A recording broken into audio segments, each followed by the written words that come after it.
Praise the lord. Welcome to daily path, అనుదిన మార్గము. మీ అందరికీ యేసుక్రీస్తు నామం పేరిట హృదయపూర్వక వందనములు. ఈ ఉదయపుకాల సమయమున పరిశుద్ధమైన వాక్య భాగముని విందాము.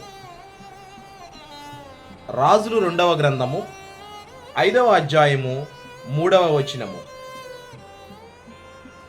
అతడు నా ఏలిన వానికి కలిగిన కుష్ఠరోగమును బాగు చేయునని తన యజమానురాలితో అనెను. ప్రియమైన వారలారా, సిరియా దేశపు రాజుగారి దగ్గర నయమాను అనేటువంటి ఒక వ్యక్తి సైన్యాధిపతిగా ఉంటున్నాడండి. నయమాను అనేటువంటి సైన్యాధిపతి సిరియా రాజుగారికి చాలా జయముని కలిగిస్తూ ఉన్నాడు. సైన్యాధిపతి నయమాను ఎక్కడికి వెళ్ళినా కానీ, ఏ దేశంలో ఏ రాజ్యం దగ్గరికి వెళ్ళినా కానీ అతను జయించుకుని వస్తున్నాడండి ఆ ప్రాంతాన్ని. అలాగే షోమ్రేని పట్టణంలో ఆ ఇశ్రాయేలీ రాజ్యం దగ్గరికి వెళ్ళి సైన్యాధిపతి నయమాను షోమ్రేని పట్టణం అంతా కొల్లగొట్టి దాన్ని జయించి రావటం అనేది జరిగింది. రాజ్యాన్ని కూడా జయించి రావటం అనేది జరిగింది.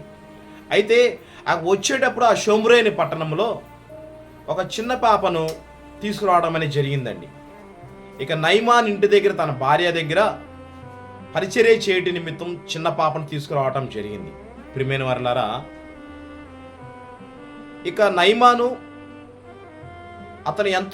అతనుకున్నటువంటి విద్యను బట్టి, అతనుకున్న పదవిని బట్టి వెళ్ళిన చోట ప్రతి చోట అతని విజయమును పొందుకుంటూ వస్తున్నాడండి.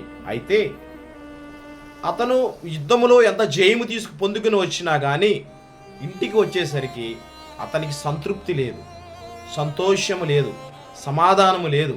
ఎందువలన అంటే ఆ నయమానికి కుష్ఠరోగం అనేది ఉన్నదండి. అతని రక్షణ వస్త్రములు తీసిన తర్వాత ఆ విపరీతమైన ఆ కుష్ఠరోగంతో ఎంతో బాధపడుతున్నాడండి. ఆ కుష్ఠరోగమును గురించి బాధపడుతున్న సమయంలో తన యజమానురాలతో డిస్కషన్ జరుగుతున్న సమయంలో ఈ చిన్నది చెప్తుందండి. ఈ చిన్న పాప షోమ్రేని పట్టణంలోంచి తీసుకొచ్చినట్టు ఈ చిన్న పాప యజమానుడి భార్యతో చెప్తున్నారండి. ఏమని చెప్తున్నారంటే, నా ఏలినవాడు ఆ షోమ్రేని పట్టణంలో ఉన్నాడు కనుక అతడు ఈ కుష్ఠరోగముని బాగు చేయనని తన యజమానురాలుతో అందండి.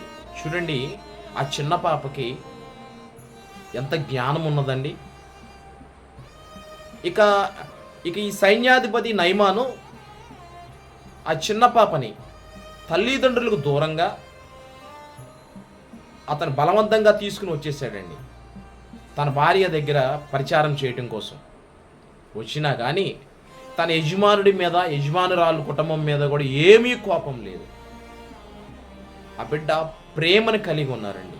ఎదుటివారికి మేలు చేయాలి అనేటువంటి ప్రేమను కలిగి ఉన్నారండి.